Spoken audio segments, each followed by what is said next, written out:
September of 1863 found the Union Army under General William Rosecrans pressing deep into northern Georgia. The campaign had opened with maneuver and deception, Rosecrans shifting divisions like chess pieces, and Confederate General Braxton Bragg falling back step by step into the hills of Chickamauga. But the retreat was a lure, and by the time I rode along those dusty roads, the stage was set for one of the bloodiest clashes of the war. The land itself foretold the struggle. Chickamauga Creek wound like a snake through thickets of oak and pine. Its waters, dark and sluggish, gave the place a brooding air. The name Chickamauga, derived from Cherokee tongues, was whispered to mean River of Death, and soon the meaning would feel prophetic. Cornfields lay in late harvest fences, splintered by wheels and hooves. Houses stood abandoned, their doors open to the wind. Fields that had once fed families became staging grounds for cannon. On September 18th, Confederate columns crossed the creek at multiple fords. Their bayonets caught sunset like 1,000 sparks. I rode with Union cavalry that shadowed them. Skirmish fire cracked through woods, and the night grew restless. Men whispered that Bragg had received reinforcements from Longstreet's corps, fresh from Virginia. Those whispers thickened into dread, for the veterans knew Longstreet's men were hardened by battles in the East. The dawn of September 19th broke with mist and sudden violence. Union brigades stumbled into enemy columns among tangled woods. The fighting was immediate, brutal, blind. Muskets fired at shadows, flags vanished among trees. Regiments lost alignment within minutes. Soldiers shouted, not to retreat, but to ask where their lines had gone. The forest swallowed formations whole. I rode behind a battery, dragging its guns through brush and saplings. The horses screamed as branches tore harness, and shells burst among trunks, splintering wood into deadly shards.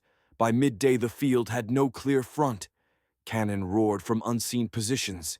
Cavalry clashed in open clearings, then vanished again into timber. The sun climbed, and the temperature with it. Sweat stung eyes. Black powder smoke settled low, turning the woods into a choking labyrinth.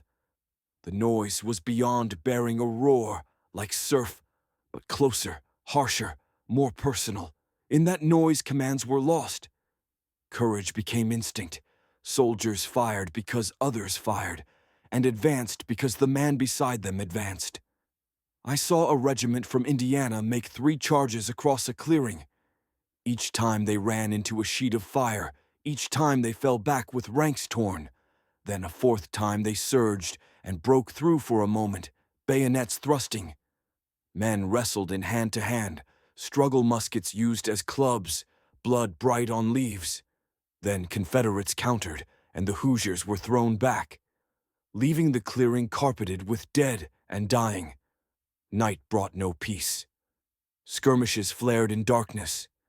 Men lay among the wounded, afraid to move lest they draw fire. The cries of the injured echoed through woods. Owls hooted above, and men shivered not from cold, but from fear and exhaustion. Fires were forbidden for fear of drawing artillery. So soldiers lay in darkness, listening to moans until dawn. September 20th opened with renewed fury.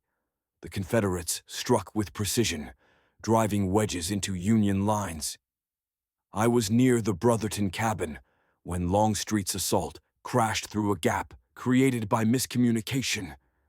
Entire divisions reeled as gray columns poured forward. Flags toppled, cannons were seized. Men who had fought for 2 days found themselves surrounded. Some threw down arms, others fled into woods. The gap widened into a rout. I rode among retreating men, their faces white with shock. They spoke in fragments. Bragg everywhere, Longstreet unstoppable, Rosecrans gone. Some officers tried to rally with swords raised, but panic spread faster than courage. Wagons overturned, guns were abandoned. The road toward Chattanooga clogged with fugitives. Yet not all collapsed. General George Thomas earned his name as the Rock of Chickamauga. On Snodgrass Hill, he gathered fragments of regiments, rallied them behind improvised breastworks, and held against wave after wave. I climbed the slope and saw his line battered yet unbroken. Smoke hung thick, bullets hummed like bees, cannon belched flame. Men fought until cartridges were gone, then hurled stones down the slope. Confederate attacks surged like tides, but broke upon that rock. Thomas rode calmly along the line, his presence a wall as strong as timber. When night at last fell, Thomas withdrew in order. The Union army battered, bleeding staggered into Chattanooga, while Confederates held the field. Chickamauga had become the second bloodiest battle of the war, more than 30,000 casualties in 2 days. The river of death had claimed its meaning. In the aftermath, I walked the fields. The sun revealed horrors that night had hidden cornfields trampled into mud, where bodies lay in rows, muskets scattered, broken flags torn from staffs, horses stiff in grotesque positions, their riders beside them. I counted men lying with eyes still open, staring at branches above, as if still searching for lines they had lost. In the smoke, hospitals overflowed, barns houses, churches became wards, surgeons worked ceaselessly, amputated limbs piled like cordwood, the air thick with blood, carbolic groans.